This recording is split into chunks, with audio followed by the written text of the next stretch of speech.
اللہ فرماتا ہے الذین یتخذون الکافرین اولیاء من دون المؤمنین، فرما وہ جو مسلمانوں کو چھوڑ کر کافروں کے ساتھ یاری لگاتے ہیں، وہ لوگ جو مسلمانوں سے منہ پھیر کر کافروں کے ساتھ دوستی لگاتے ہیں، اللہ فرماتا ہے ایبتغون عندهم العزہ، وہ کافروں کے ساتھ کیوں دوستی لگاتے ہیں؟ تاکہ ہمیں عزت ملے، ہمیں عزت ملے۔ آج قادیانیوں سے یاری کیوں لگائی جا رہی ہے؟ پیسہ ملے، دیگر کنٹریز کے ویزے ملے، ہماری عزت ہو، چرچے ہو، شہرت ہو، اور ہمارا ڈنکا بجے ہر طرف۔ اللہ فرماتا ہے تم مسلمانوں کو چھوڑ کے کافروں سے یاریاں لگاتے ہو، دوستیاں لگاتے ہو، مطلوب و مقصود کیا ہے؟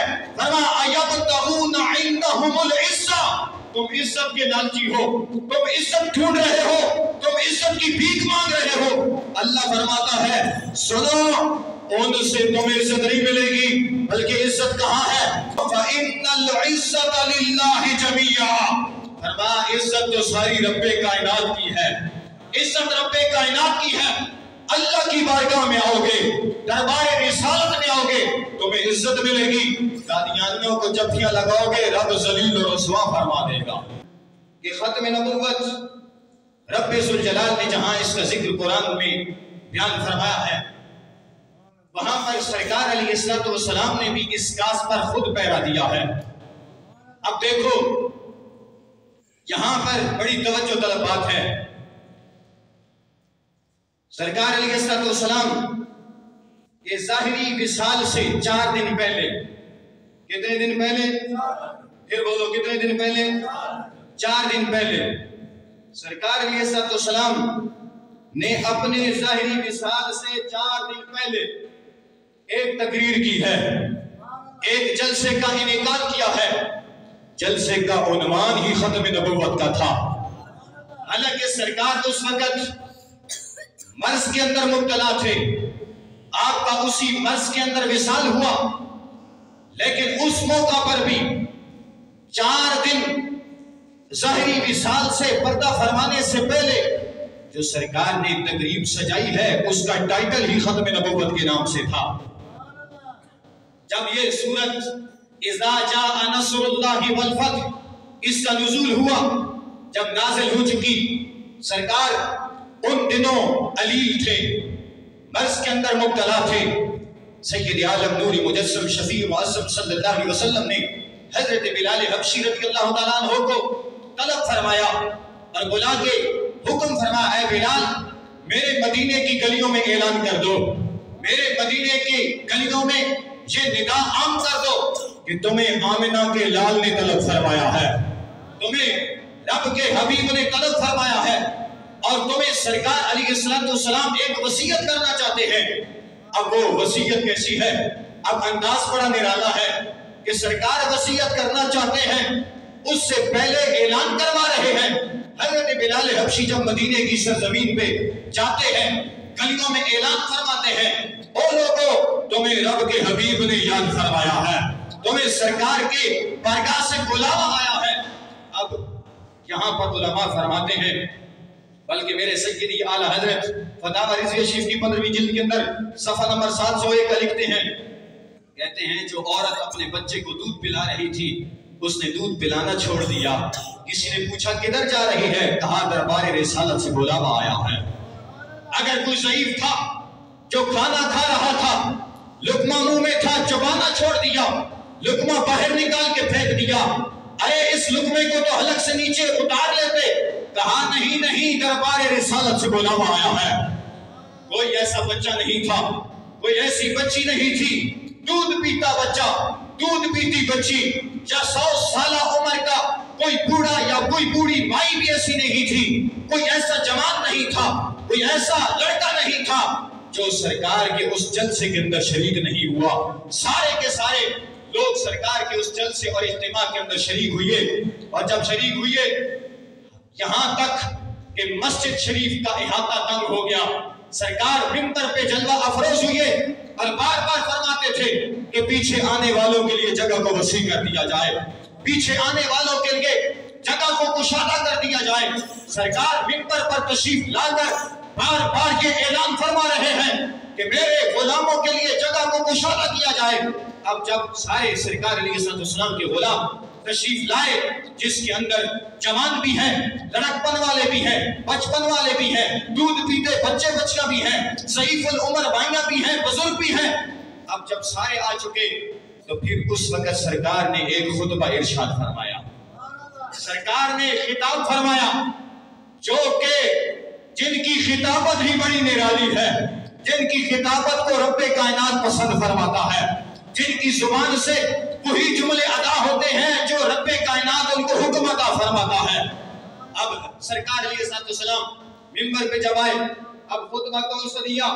سرکار نے سب سے پہلے اپنا نام بتایا، اپنا تعارف کروایا، اپنی قوم اور قبیلہ، اپنا نسب بتایا، اس کے بعد اپنی شان، اپنی عظمت، اپنی فضیلت کو بیان کیا۔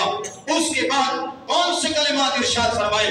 سرکار جب منبر پہ جلوہ گر ہوئے، دیکھو سرکار کی تقریر کتنی نرالی ہے۔ 4 دن ظاہری وصال سے قبل کا خطاب ہے، امت کو پیغام ہے، وصیت دے رہے ہیں، اور تقریر اور خطاب کا انداز کتنا نرالا ہے۔ سرکار علیہ السلام نے جو جملے ارشاد فرمائے، سب سے پہلے رب ذوالجلال کی حمد و ثنا اور تسبیح و تہلیل کو بیان کیا۔ اس کے بعد پچھلے سابقہ جتنے بھی انبیاء تھے، سرکار نے سارے نبیوں پہ درود بھیجا، سارے نبیوں پہ درود بھیجا۔ درود بھیجنے کے بعد جو کلمات تھے کیا تھے؟ فرمایا انا محمد بن عبد اللہ بن عبد المطلب بن ہاشم العربی الحرمی المکی لا نبی بعدی۔ ختم نبوت کا تاج کتنی اہمیت کا حامل ہے، یہ کتنا حساس مسئلہ ہے کہ سرکار سارے مدینے والوں کو بلا کے ایک اجتماع سجا کے اپنا تعارف کروا کے بتا رہے ہیں، سنو لوگو، لا نبی بعدی، لا نبی بعدی، سنو میرے بعد کسی نبی نے نہیں آنا، میرے بعد کسی نبی نے نہیں آنا۔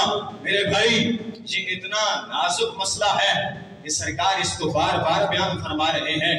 افسوس اس بات کا ہے کہ جو لوگ ختم نبوت کے منکر ہیں، آج ان کے لیے راستوں کو ہموار کیا جا رہا ہے، ان کو تبلیغ کی چھوٹ دی جا رہی ہے۔ یہ صحیح بخاری شریف کے اندر موجود ہے، حضرت اسماعیل بن ابی خالد سے ہے، آپ فرماتے ہیں میں نے حضرت عبداللہ بن ابی اوفا رضی اللہ تعالی عنہما آپ سے پوچھا کہ کیا آپ نے حضرت ابراہیم سرکار کے صاحبزادے کو دیکھا ہے؟ جواب کیا آیا؟ قال مات صغیرا، نہیں میں نے نہیں دیکھا، اس لیے کہ وہ تو بچپن سے ہی وفات پا گئے تھے، ان کا انتقال ہو گیا تھا۔ اور آگے چل کے حضرت عبداللہ بن ابی اوفا کیا فرماتے ہیں؟ کہتے ہیں سنو، قال مات صغیرا ولو قضی ان یکون بعد محمد صلی اللہ تعالی علیہ وسلم نبی عاش ابنہ ولکن لا نبی بعد۔ اب یہاں پر بھی ختم نبوت ہے۔ حضرت عبداللہ بن ابی اوفا فرماتے ہیں کہ یاد رکھو میں نے سرکار کے فرزند حضرت ابراہیم کو نہیں دیکھا، اس لیے کہ ان کا انتقال بچپن میں ہو گیا تھا۔ رب ذوالجلال نے اگر نبوت کے سلسلے کو آگے چلانا ہوتا تو پھر حضرت ابراہیم بھی زندہ رہتے، لیکن چونکہ لا نبی کیا بعد، سرکار کے بعد کسی اور نبی نے نہیں آنا۔ اب کیا ہے، جب کسی اور نے بعد میں نبی نہیں بننا تو پھر جو دستور سابق چل رہا تھا، جو پہلے سے سلسلہ چلا آ رہا تھا کہ نبی کا بیٹا بھی نبی ہوتا، سرکار کو رب ذوالجلال نے بیٹے تو 3 عطا فرمائے، دے کے تینوں لے لیے، اگرچہ سرکار کو بھی بڑے محبوب تھے، رب کو بھی بڑے پیارے تھے کہ رب کے محبوب کے بیٹے تھے، لیکن رب نے اپنے حبیب کو بیٹے دے کر لے لیے۔ کیوں؟ اس لیے کہ نبوت کا دروازہ بند ہو چکا ہے۔ اگر یہ زندہ رہتے ہیں ختم نبوت باقی نہیں رہتی، اگر ان کو زندہ رکھا جائے اور اگر ختم نبوت کو باقی رکھا جائے تو پھر ان کو اس دنیا سے جانا پڑے گا۔ تو رب ذوالجلال نے سرکار علیہ السلام کے تینوں بیٹوں کو بچپن میں ہی موت دے دی اور صبح قیامت تک آنے والے لوگوں کو پیغام دے دیا، لوگوں سنو، ختم نبوت کی بقا کے لیے میں نے اپنے حبیب کے بیٹوں کو لے لیا ہے۔ ختم نبوت کی بقا کے لیے میں نے اپنے محبوب کے بیٹوں کو لے لیا ہے۔ اور یاد رکھو مسیلمہ کذاب کے ساتھ جنگ یمامہ بعد میں ہوئی ہے، جس وقت سرکار علیہ السلام کی ختم نبوت کی حفاظت کے لیے